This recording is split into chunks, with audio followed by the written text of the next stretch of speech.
Hi there, folks. This is Big Doug Outdoors. Today, I want to do a little review on being safe out there when you're outside fishing, hunting, camping, or whatever you're doing, hiking, and so on.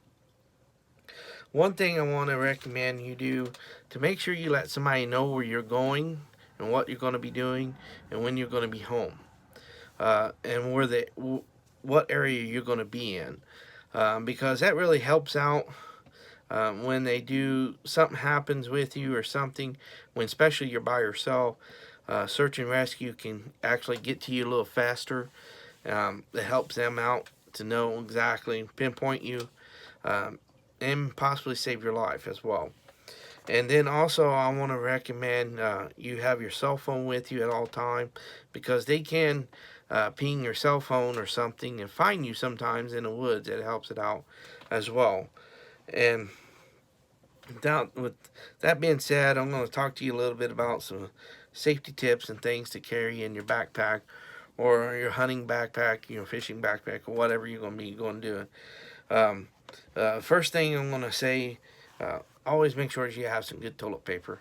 It's not only for number two, but it's also good for fire starter. It's also good for making a band-aid out of this stuff, to using electric tape. I always have a bunch of electric tape in my cart as well. I mean, in my bag, so that way, if I need to put let's say I sprung my ankle, I could put a homemade stick brace on my ankle to help support my ankle and use these electric tape. I always make sure I got 3 or 4 rows in each one of my backpack. That's one thing I recommend. And also, I recommend having some of this here, some hand sanitizer, because, and also bottled water. Make sure you got plenty of drinking water with you, because you can use it for making something to eat with. You can use it for cleaning up with. Like, let's say, for instance, where I go camping slash fishing. Um, Last year, I cut my thumb wide open, and I used bottled water to rinse it out, because I had dried up blood and fish guts on my hands because I was using cut bait to fish with. And after I cleaned it off of my thumb, then I spread some of this down inside the cut. That helped kill the bacteria in there. And then I used some toilet paper because I didn't have any Band-Aid. And I used some of this electric tape to tape it up.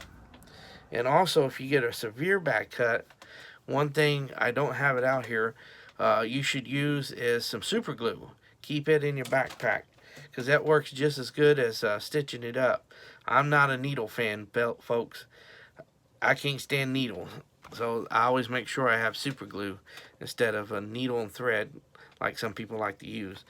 But anyways, and I also have these little camouflage little waterproof band-aids that I always keep in my backpack. And then I always recommend you having a good solid sturdy flashlight, and have a backup one as well. I've got an extra battery for this one. This is a rechargeable, and it takes a specific type of battery, and you can't just buy them anywhere. So I usually keep them um, charged up.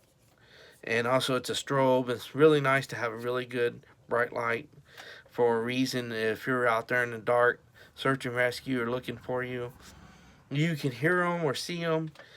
Sometimes with hunting, you use your rifle and shoot into the ground. So that way, sometimes your DNR officers or game warden, they'll find you by using sound for that. And also, you can use your flashlight when they're in visible sight. You can just flip it on, shine it at them. This also strobes as well, so it makes it a little nice too.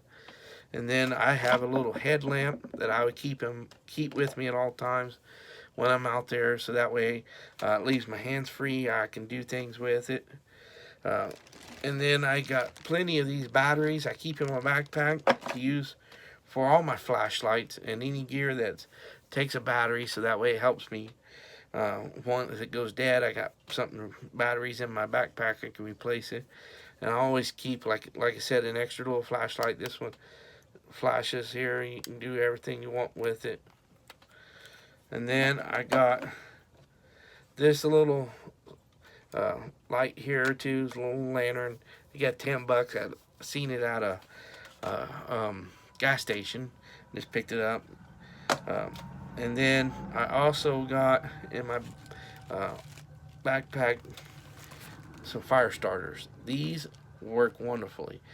These burn for 12 minutes, and it makes it easier when you're starting, let's say, a fire and you got wet wood. Let's say you get stranded out in the woods, you lost, or you get hurt. To keep warm, especially when you're hunting during gun season or muzzleloader season, it's in the cold weather. You can take these, and I recommend when you do start a fire, rake the leaves out away from where you're at, and try to get somewhere where you're closer to the creek. So that way, if you do need to put the fire out or something, you're right next to the creek, and you can take your backpack and actually use it like a bucket and scoop water up and dump it on the fire, put it out. Uh, if it gets out of control, but always make sure you rake all the leaves and stuff away from the area, kind of clean it up much as you can with your foot. And I recommend these little fire starters. I'll show you what they look like. They look like this here. They come in really handy. Like I said, there's 18 of them in here. This usually lasts me whenever I go fishing in the summer. That's when I mainly use these. They last me about 3 months or so. And also, I recommend keeping a good lighter in hand because this comes in handy. Um, this one, reason why I like it, not only because it's easier to start. You know, I sit there and keep flicking it, hoping it'll light. It's easy to start, like I said. You can recharge the fluids in here, as you can see right there. I do have a little tube that's rechargeable fluids for these. I recommend them. But basically, that's everything I wanted to talk to you guys about.